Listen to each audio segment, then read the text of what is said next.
The House Committee on Education will come to order. Will the clerk please take attendance? Chair Colazar. Here. Representatives Churches. Present. Shannon. Present. Weiss. Here. Glanville. Yes. Conlon. Present. Edwards. Here. Wagella. Here. Green. Markkinen. Here. Paquette. Here. Wenzel. Johnson. Here. Mr. Chair, you have a quorum. Thank you. Representative Glanville moves to approve the minutes of the February 27th committee without objection, so ordered. Today, we will be hearing from Representative Brabeck on House Bill 5174, but first we do have a substitute H1. I need a motion to adopt the substitute. Representative Weiss makes that motion. Will the clerk please take the roll? On motion of adopting the substitute, Chair Colazar. Yes. Representatives Churches. Yes. Shannon. Yes. Weiss. Yes. Glanville. Yes. Conlon. Yes. Edwards. Yes. Wagella. Yes. Green. Markkinen. Yes. Paquette. Wenzel. Johnson. Yes. Mr. Chair, you have 10 yeas, 0 nays, 0 pass. The substitute for HB 5174 is adopted. Okay, thank you very much. And with that, Representative Brabeck, you can come on up. And anyone that's joining you as well.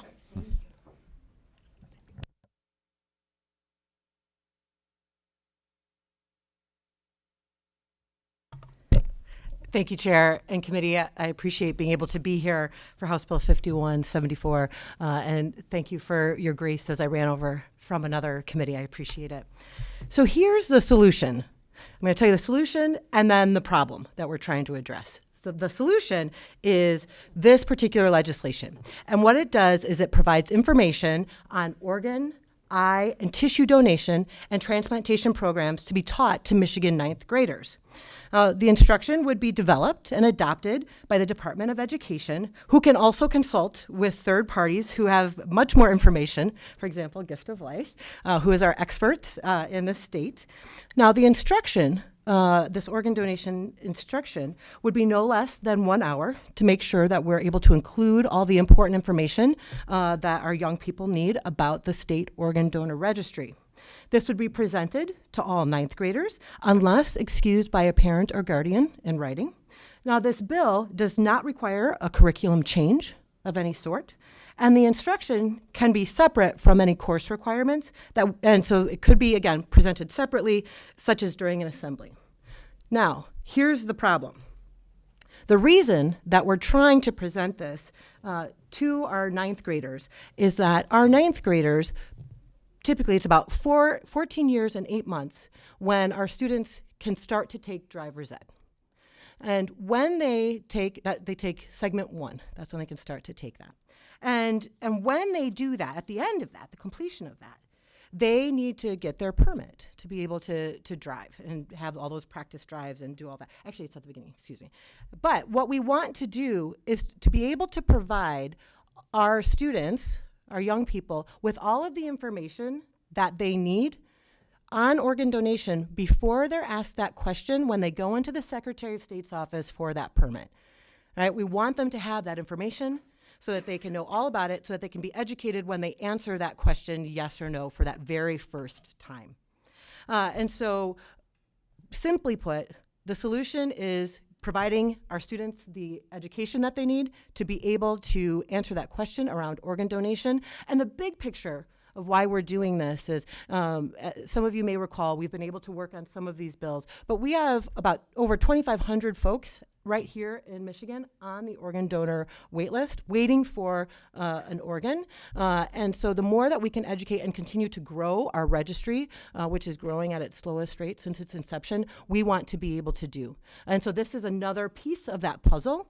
The other thing that's really important is that we've worked with many stakeholders on this. We're continuing to do that work with stakeholders so that you will have the best version of this bill when, at the chair's grace, we will be able to bring back that best version of that bill. So that work continues, so that I then ask, when we present that to you, I would ask for your support on this. Thank you, Representative, and thank you, representatives of the Education Committee, for for your time this morning. And I'm Patrick Wells O'Brien, Vice President of Communications and External Relations from Gift of Life, Michigan. And we are here to testify in support of House Bill 5174. As Representative Brabeck mentioned, the need is great. Nearly 2,500 people right now are waiting for a life-saving organ. In addition to that, 22,000 Michiganders suffer from end-stage renal failure. They linger on dialysis, and many would benefit from a kidney transplant. Though living donation is a tremendous thing, it's very rare.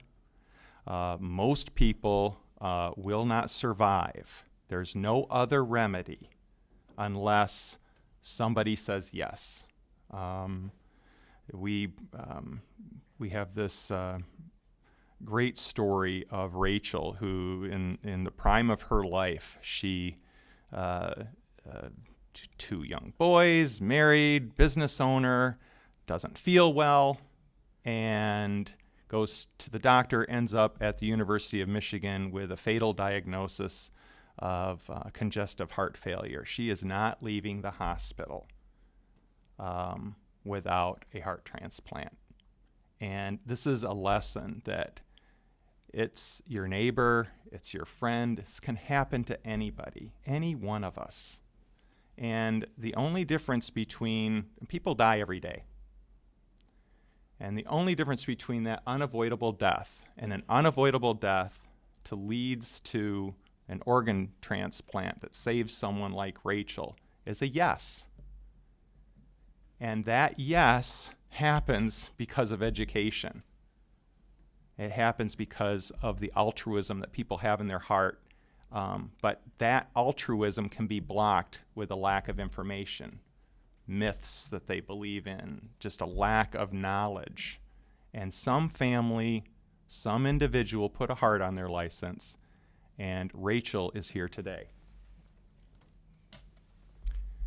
And she gets to see another sunrise, another sunset, see her young boys grow up to be young men, and that's why we're here today. The real issue that we're seeing, Michigan's about the middle of the pack with the organ donor registry. We have 4.5 million Michiganders who have said yes, heart on the license. Tremendous thing. 95% of those come from the Secretary of State, and the request to have each person answer that question when they get a new driver's license or renew their driver's license. It's about 57% of the adult population. It puts Michigan about in the middle of the pack. The problem is that new registrations are really coming in slowly. And it's because of several changes that have happened that have really suppressed the growth of the registry. And that low growth could lead to actually the registry decreasing.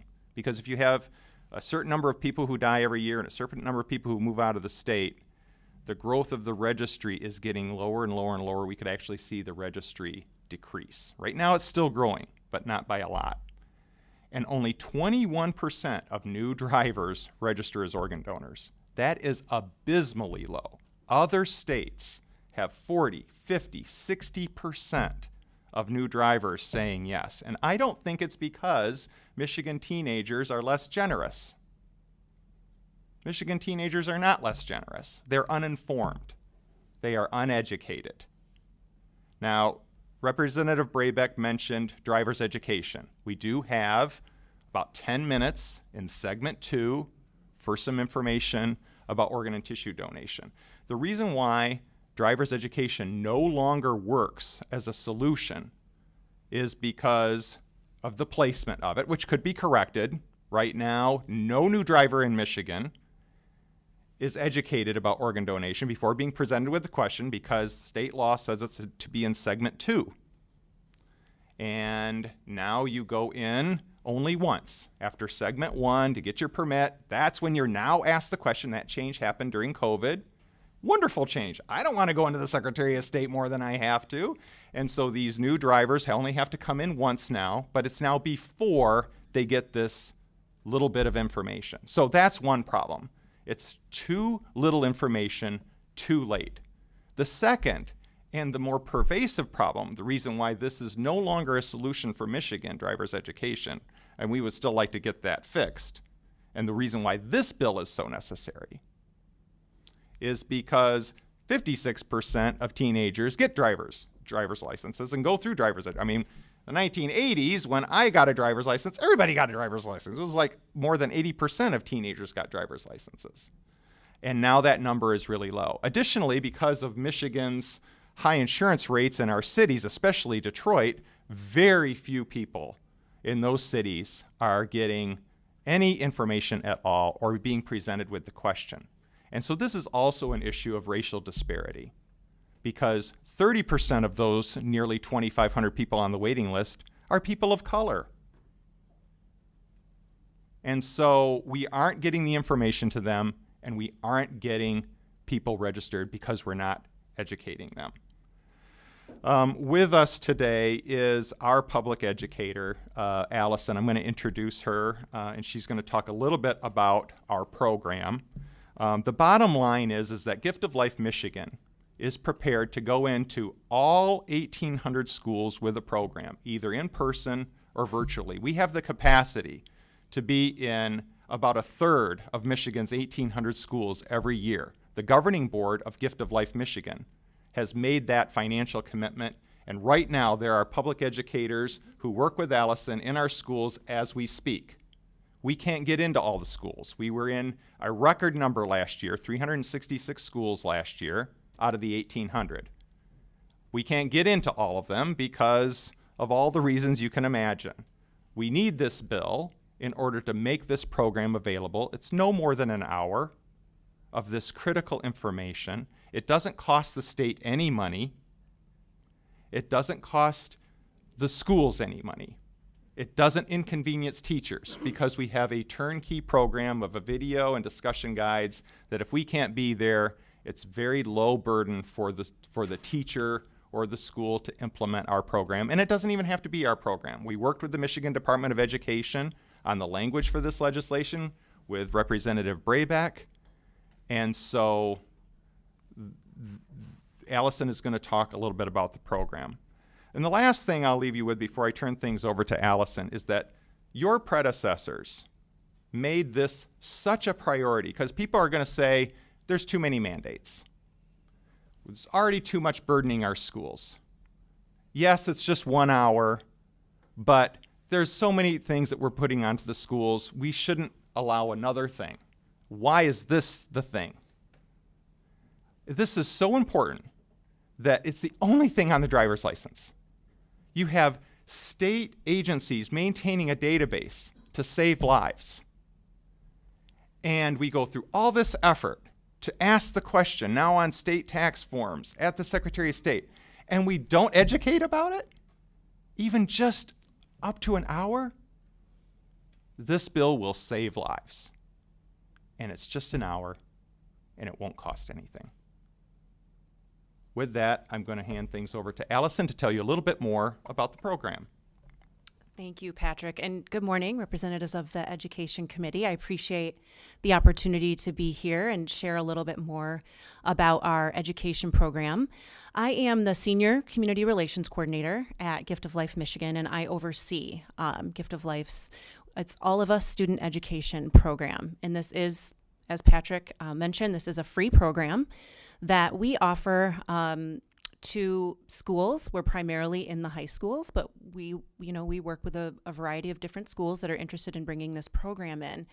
And as was referenced, we employ full-time educators who are very experienced with bringing this information to the schools and working with students to come out, and we can bring this program to the schools. We work with teachers, and it's incredibly unique because we are able to bring out human organs to teach the students about organ donation. We have plastinated organs, which are on loan to us from the University of Toledo. They're hands-on learning tools that the teachers rave about, the students rave about it. We teach students about conditions that lead to the need for transplant, the need in multicultural communities. We talk a little bit about prevention and, what can people do to even not even need to end up on the waiting list. We really hit home the problem of kidney disease, and we talk about dialysis and all of the things that you have heard mentioned here. And the students are so engaged and interested in learning about this information. They ask amazing questions of us. When we come into the classroom, it's a very interactive question. Interactive presentation where we ask questions of the students, they ask questions of us. But the one thing I want to point out about it is it is strictly educational. We are there as we were saying earlier, we're there to provide information about what organ and tissue donation is, why it's important, and what the organ donor registry is. It is then up to students to talk with their families and to make the best decision for them. But as Patrick was saying, how can you even make a decision about this if you don't know anything about it? And, we always ask the students when we begin our presentations, are you familiar with organ and tissue donation? What do you know about this? And most of them will say they've heard of it, but that is the extent of it. They couldn't tell you anything about it. They know it's a thing. And a lot of them indicate that they have an interest in getting a driver's license, but they wouldn't know how to answer that question when asked if they want to add their name to the donor registry. So this is simply about providing information so that they can make an informed decision. We're not there to tell them what decision to make, but rather to just expose them to this and the need and why it's so important. So they get the chance to see human organs and tissues and cornea specimens hands-on. It really generates a buzz when we're in the schools. Other teachers come down to see what's going on. Other students come over to see, and we hear from other teachers that the students continue talking about it, like in their classrooms. They continue talking about it days later. They're still talking about what they learned through this presentation. And we believe that if they can go home and speak with their families about it, we're doing our job and planting those seeds, because there is such a great need. We hear feedback consistently from teachers. I think the one thing we always hear is, I have never seen my students so engaged in a presentation, or I've never seen them ask so many questions. They're usually so quiet, and this was such a great way to get them involved. And they always ask us to come back. They say, it's a wonderful presentation that they continue to talk about and ask questions about. We even receive emails from students after we come in thanking us. And by and large, some of them will say, I was going to do this anyway, but it was so cool to learn about. But there are others who say, thank you so much for telling us about this, because I didn't really know what I was going to do when I went to get my driver's license, how to answer that question. But now I'm going to talk to my family about it, because this is clearly really important. And so we're very flexible with the schools when we're going out in person. Typically, teachers invite us to come in for the whole time, for their entire class period, but we're willing to work with educators, teachers on this, on what they would like for their classrooms. And that's the whole big piece too, is flexibility. And as Patrick mentioned, we can also provide video curriculum resources, very turnkey, for situations where the teacher is not able to, say, bring us in for an in-person presentation. And we're very dedicated to being able to reach every school that wants this program. And again, it is completely free of charge. Thank you. I have a question. I realize less young people are getting licenses, but I do want to go back to this. I want to know what is the resistance to organ and tissue donation education being put in segment 1? Why is there a lack of willingness to do that? Where is it coming from, and how could that possibly be addressed? The Secretary of State decides what goes into the driver's education program, and they have been resistant to moving it from Segment 2, which would require legislation, because right now state law says that it is to be in Segment 2, or it would require them to have a procedure change to have everybody come back in after Segment 2 a second time. So they've already made the procedure change to have new drivers come in only once. And I think everybody agrees that that's a good thing. And so the solution would be to move it into Segment 1. What they are concerned about is that There's 24 hours of education that is really critical before we unleash these new drivers on the road with their permit. And even just 10 minutes taking away from that is concerning from them. They feel the insurance companies would find that concerning. AAA would find that concerning to take any amount of time away out of segment one. Otherwise, they would have to renegotiate to make it 24 hours plus the 10 minutes, these contracts. And so they're hoping that they have a proposal to bring driver's education back into the high schools. And if that were to happen, they feel like that would be a better time to realign it properly with what their procedure change was. So I hate to speak for the Secretary of State, but that's what they have told Gift of Life Michigan. Thank you. Representative Weiss. Thank you. Just a basic question, just to make sure I understand this. If you are going to get your license for the first time, obviously you can get it as young as 16. As a 16-year-old, are you allowed to select to be an organ donor, or do you have to wait till you're 18 to make that choice? Yeah, so anybody can register as an organ donor, and you can start driver's training, as Representative Brabeck said, as young as 14 and 8 months or whatever it is. So 15-year-olds can be asked this question and be added to the registry.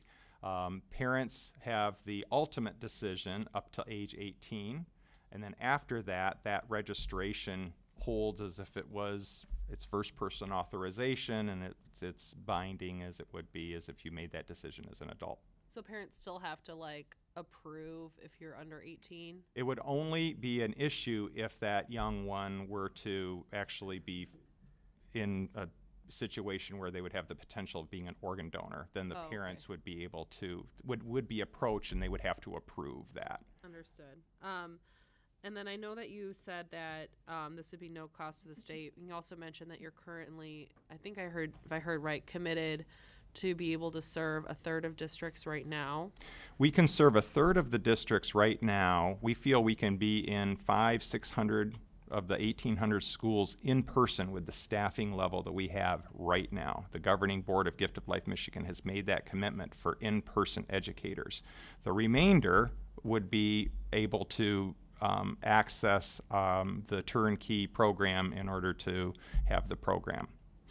Okay, so there would, when you say that there's no cost, this isn't like there's no cost right now, but if as we ramp up, there may be a cost later on to the state. Yeah, and if they want to, if it's somehow determined that Gift of Life is to be in person in all 1,800 schools, that's something we probably couldn't cover the cost of, but we're not asking for any money.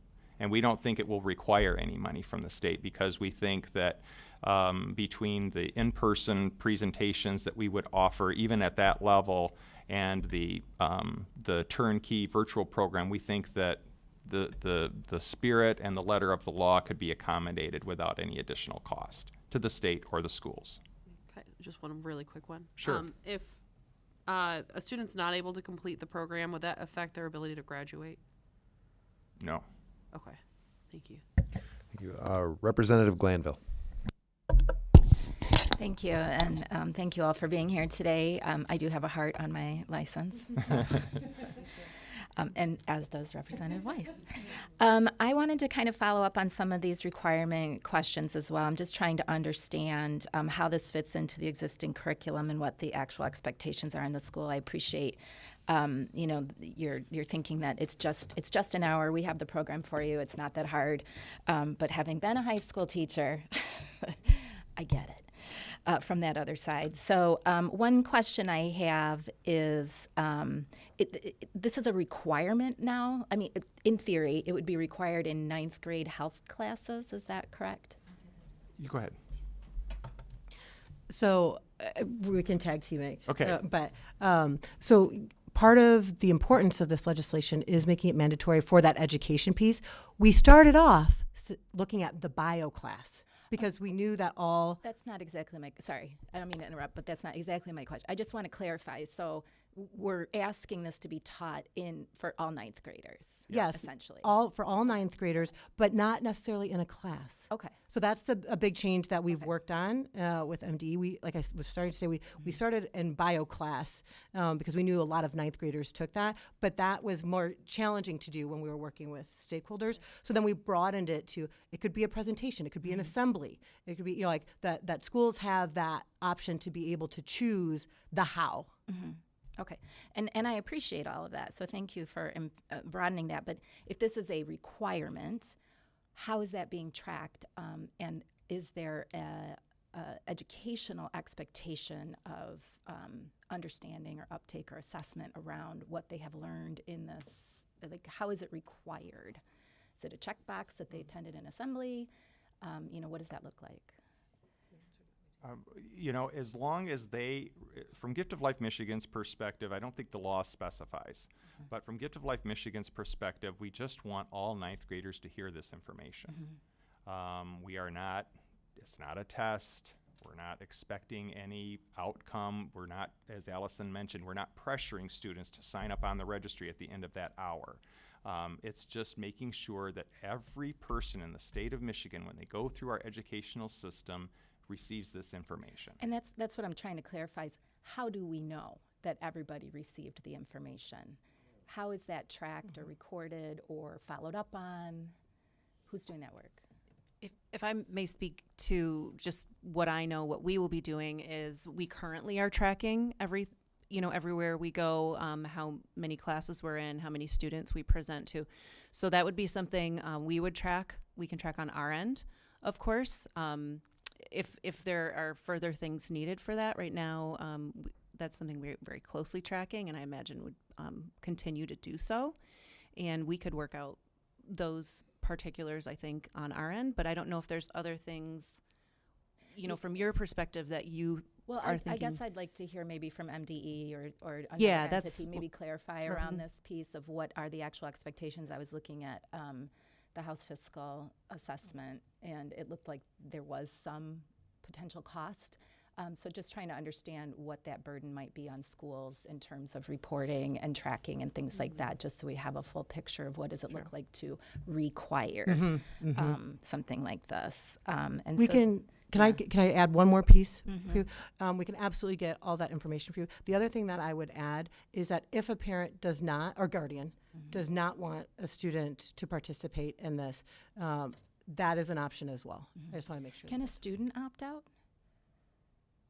Not I to mean, my- I'm just picturing maybe there's a student who's had some kind of traumatic experience around a severe car accident or a death in the family or something along those lines, where this would be, a triggering issue to have to sit through class hearing about. So is that an option or something that It is currently. Okay. Yeah. So we work very closely with teachers on identifying when those situations might exist, and that's usually the situation we work out. That if a student's not comfortable with viewing the presentation, they can be excused for the hour. Again, And I don't see that necessarily in the bill either, so I'd be curious how that is handled in terms, again, of like how you identify those students and how they navigate that situation. Again, given the reporting aspect of it, how do we quantify, what the situation is there? So just some of those technical pieces. I mean, again, having worked in schools as an administrator and teacher, I'm just very aware of, like, it sounds easy, but when it gets into it, how do you schedule an assembly and all the things? So, yeah, appreciate it. Thank you. Also, before we get to our next question, I do want to also thank you as the sponsor for being willing to continue to work with stakeholders. Yes. We know this could still very much be a work in progress. That's correct. Vice Chair Churches. Thank you all for being here. Just to kind of elaborate, I hate to always bring up that I was a teacher, but I taught 5th grade for 10 years, and we were required to have students view a video about HIV and AIDS, and all that kids had to do is the teachers would have to send home a note. Parents were informed, and students and parents both had to sign off that this is something that they would want to participate in. If they were unwilling to participate, then during that hour, it was like 40 minutes ish, then they were taken under the care of another teacher or going to the office to do another activity. And it was like pretty seamless. You just sent the note home about 2 weeks early. And then it was the responsibility of the teachers and the administrator to keep track of their homeroom and make sure that those documents were collected. So just a suggestion, if you're going to move forward, there's already something in place that's similar to this. I wondered how many states have adopted this and how many have not. Yeah, so 24 states have some form of educational mandate, Okay. and Ohio, Indiana, Illinois, Arkansas, Mississippi, states like that have an education mandate similar to what we are proposing here. This one is based on the Illinois model that we looked at. Okay, and I just have the driver's education in our state has been privatized in past years, and I think that has led to partial decline of drivers on the road. And driver's training looks different if you're 16 or 19 or older. So I just wanted to see if you were going to incorporate this in the older driver's training, because I know it's an abbreviated version, but if that could possibly be included. And I was just wondering if the point of this bill, because access for students in driver's training isn't as prevalent and it costs money and not all kids get a driver's license anymore, is the purpose of this bill to promote access for all to Yes. information? That's right. That's the remedy. We don't think the driver's education solution, even if it was moved to segment 1, is sufficient anymore. And we want that. We want to make sure it happens before the question is presented at some point. But for all the reasons that we've talked about and you've mentioned, that's, it's no longer sufficient. So. Representative Wagella. Hi. First off, thank you all for being here. I think this is a really important issue that we need to find solutions to. I just want to echo trying to find a way to get this in segment 1. I think even if this bill moves forward, I don't see why that. I think that would be a beneficial thing. And then I'll just kind of briefly. I think it's important because the sense I get is that the intention, right, is to have intentional conversations with students, and in my opinion, the worst case scenario for this bill would be actually to have just an assembly on it, because if you have been in schools and you know assemblies, they're not the most productive way to have those intentional conversations. And I don't know exactly what the final version should look like, but I think balancing this notion of the least amount of paperwork possible. So in terms of reporting, I actually would advocate against that because I just know that could be a nightmare. But then also finding a way to fit it into, I actually like the idea of biology personally, but finding a way to fit it into curriculum, because you get to have those small conversations with small classroom conversations. And if we're going to put something else on the school's plate, I think let's do it in a way that makes sense and not make it so broad that we are just saying, hey, check this box and move on. And I know that maybe not every school group wants to hear that, but in my opinion, I think if we are going to do it, let's do it in the way that is intentional. And I was curious, I know you talked about biology. Has there been conversations as well, potentially, of having this be a greater conversation in the health classes? I know not every student takes health, so maybe is that why you didn't go down that route? So I can talk from the bill's perspective, and then you can talk from the education perspective. So yes, part of the conversations were about bio health, what's the best kind of fit to be able to have these conversations, and the request was for more latitude to be granted so that schools don't feel and teachers don't feel kind of pigeonholed into having to do it at a particular time in a particular way. And so that's why there's latitude in the bill around the development of the program as well. And so we're just trying to be able to be responsive to those requests. But I completely understand, and like I said, that's where we started, was having it in a particular class. So. And I'll just add, I think it's an interesting challenge to figure out how do I make this the least time consuming for schools and educators, but also have meet the intention of the bill. So thank you for the work on this. Yeah, of course. Thank you. Representative Conlon. Thank you, Mr. Chair. Thank you for testifying today. It would seem, and I think it was what Representative Churches mentioned, but that beyond all the children who aren't getting driver's licenses, this would start a conversation with parents and children, right? Around if the tragedy were to happen, the parent knowing what the child wanted. I take it that if you're under 18, your parent could decide if your organs are going to be donated, whether you've ticked a box or not. Right, so it feels like this has that added benefit of having a conversation in the event of such a tragedy, because we do know more people are not getting driver's license. Thank you. Representative Johnson. Thank you, Chairman. Thank you for a very thoughtful presentation and all the discussion here. A couple questions. How are the parents notified about it ahead of time? I'm sorry if I missed that already in the presentation. And because the schools are so burdened with so many requirements that are additional over the past 20 years, we just keep piling on more. Can we swap out something? Can we take something off the school's plate if we're going to add something? I can speak to the first part of your question. Thank you. Very rarely are we required to send information home to the parents that the students are going to be seeing the presentation. We defer to the teacher on that always. Or if the principal, or if there's a requirement within that school that would require us to send information home, then we're happy to provide that. We have a brief letter that can go home to parents. And then if they don't want their child to see the presentation, then again, it'll be a situation where arrangements are made for them to do something else during that class period. I can think of one time that I was asked to do that in the last 6 years. It's pretty rare. And again, it's entirely the teacher's judgment about whether or not that needs to be done. They're the ones that know, the inner workings of their school and if that might be required. So it's something we're happy to do if it's asked, but right now, as the way the program is, as it stands, it's not something that's asked of us very often. And to your second question, see, that wasn't something that we had thought of because that would mean addressing other bills, but happy to consider.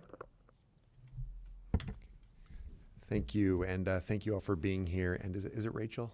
I'm glad you're here with us as well. Thank you for taking the time today. With that, we have no further questions, so thank you. We do have some cards to read in. Not wishing to speak, supporting the bill, Dr. Cheryl Kennedy, Michigan Department of Education. Not wishing to speak, supporting the bill, Danielle Siriani, National Kidney Foundation of Michigan. Not wishing to speak, supporting the bill, John Hoffman, American Kidney Fund. Not wishing to speak, opposing the bill, Mike Latvis, Wayne Risa. Not wishing to speak, opposing the bill, David Randalls, Oakland Schools. And Representative Markinen moves to excuse absent members without objection so ordered. And there being no further business before the committee will stand adjourned.